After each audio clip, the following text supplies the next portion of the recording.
welcome back to my YouTube channel. I am so excited for this.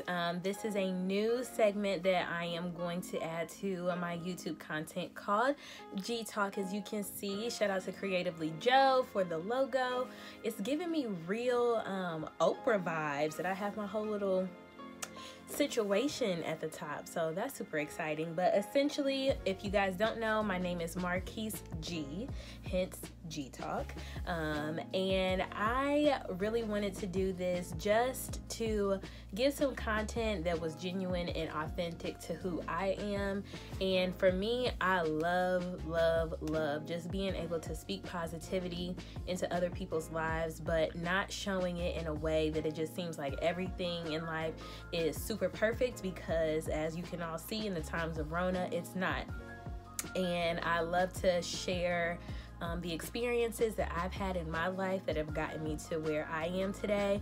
Some of them very positive and some a little negative. But any way that I can share my genuine, open heart, my positivity, my wisdom, my advice that could help someone through whatever they might be going through in their life is the whole aim of this segment. So I know when I was growing up, and even to this day, I often found myself saying like, man, I wish I would have known someone that could have told me about this before, you know, I got to it. And yes, I have my mom, and I've had family members, and I've had, you know, other friends and things, you know, give me advice about things, but it was always after I had experienced something. So I was like, if I could just be that person that I wanted in my life for somebody else, then, you know, that would be something really amazing, I think, for a lot of people. So with that being said, we're gonna have a little story time, and this is particularly about my experience in probably the past 3 months, from transitioning back to being in the United States, one, being back home with my family, and then just employment and other things before and during that extreme outbreak of Corona to how we have it today. This will go back to the end of January, early February. So actually, it's probably going to go back a little bit further than that, just so you can get a real idea of how this whole story comes together. First of all, if you haven't been following my Travel and Meal Monday videos, then I will let you know that I was living in the Dominican Republic for 6 months as part of a management training program for Hilton Hotels.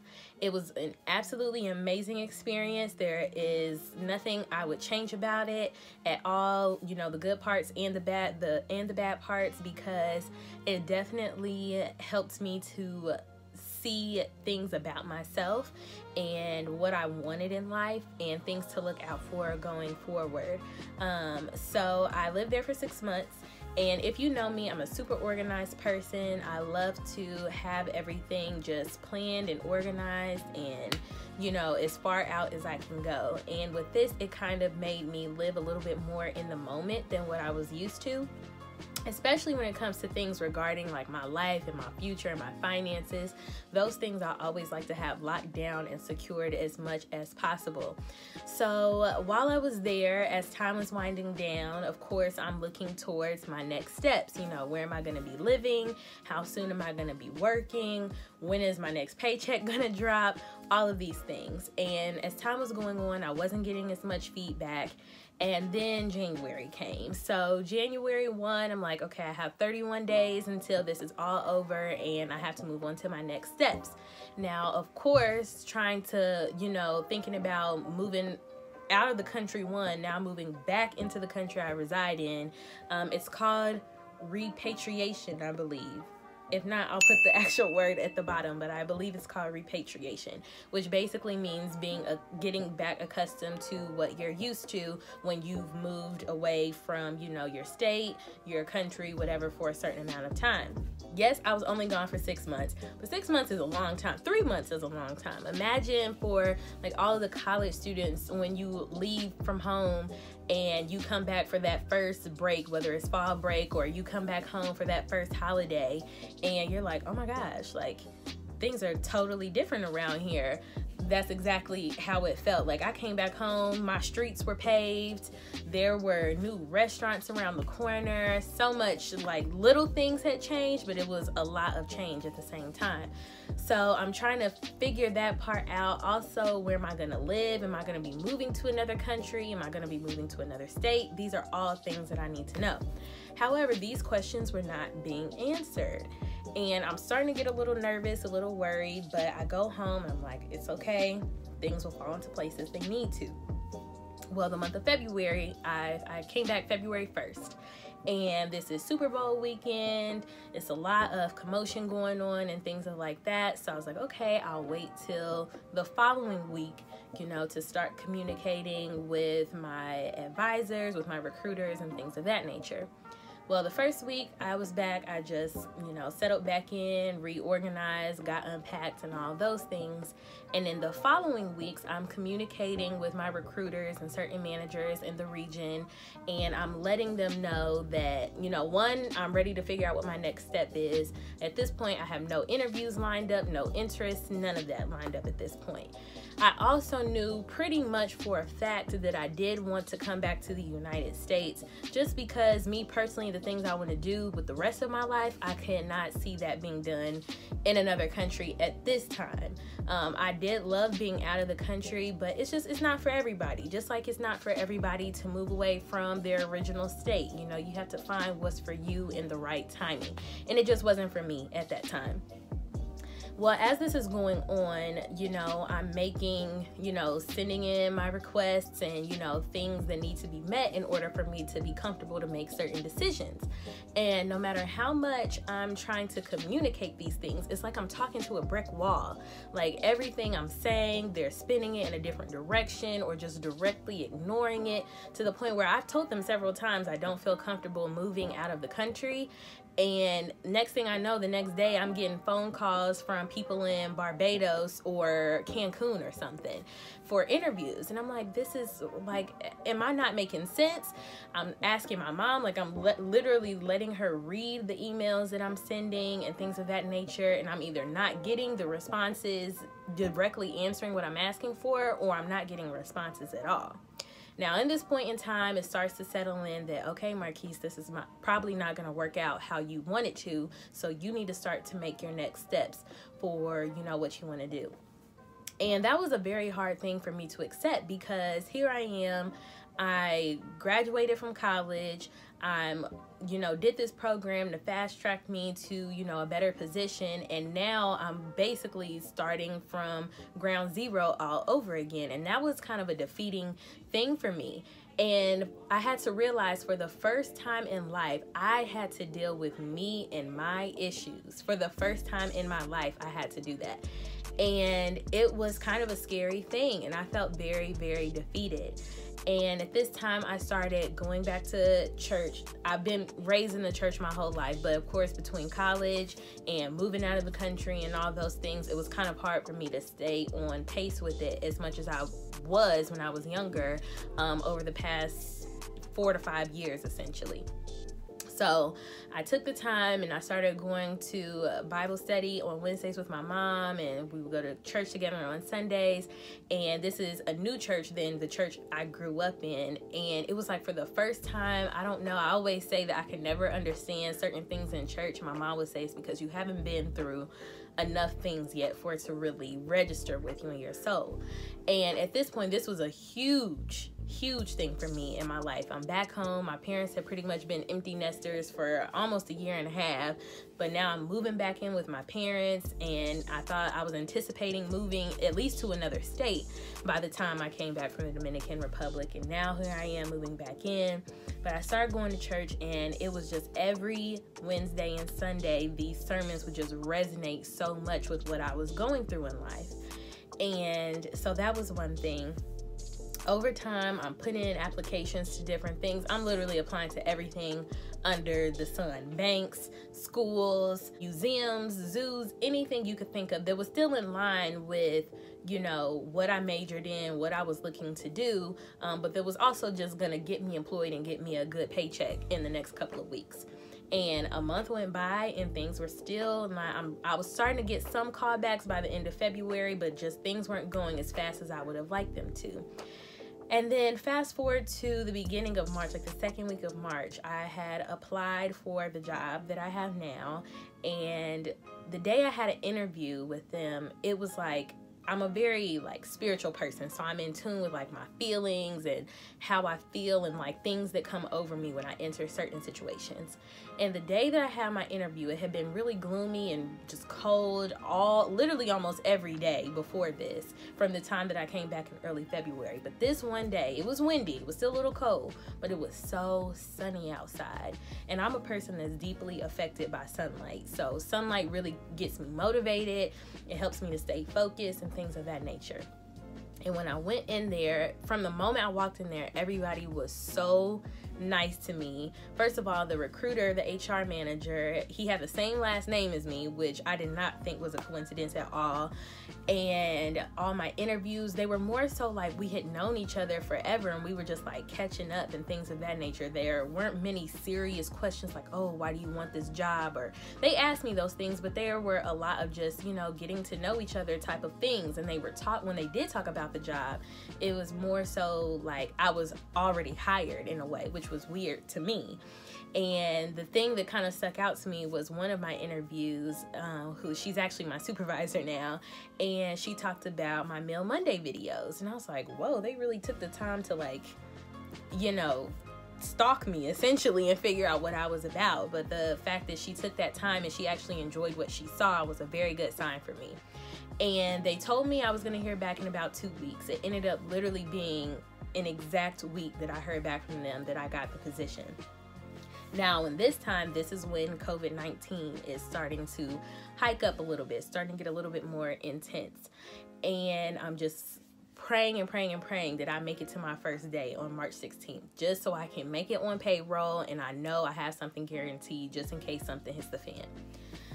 The next week goes by and I actually make it to my first day, and they actually told me that's all that they wanted was for me to make it to my first day and me actually get on payroll so that everything will be secured. So that made me feel so good. Now, fast forward, I only worked there for exactly 15 days. And we then became furloughed because of the heightened crisis of the pandemic until June 8th. Now, when I first read the email, I'm not gonna lie, I could not feel my legs. I felt like I couldn't breathe. I just couldn't believe that it was happening. Like, I was just unemployed for essentially like 45 days to working for 15 days to now I'm unemployed essentially again for another almost 60 days. And I'm like, how does this keep happening? But I took a deep breath and I prayed, and I try to pray every morning and pray throughout the day, and I do a journal every morning. And I noticed the next day when I woke up, I felt completely calm.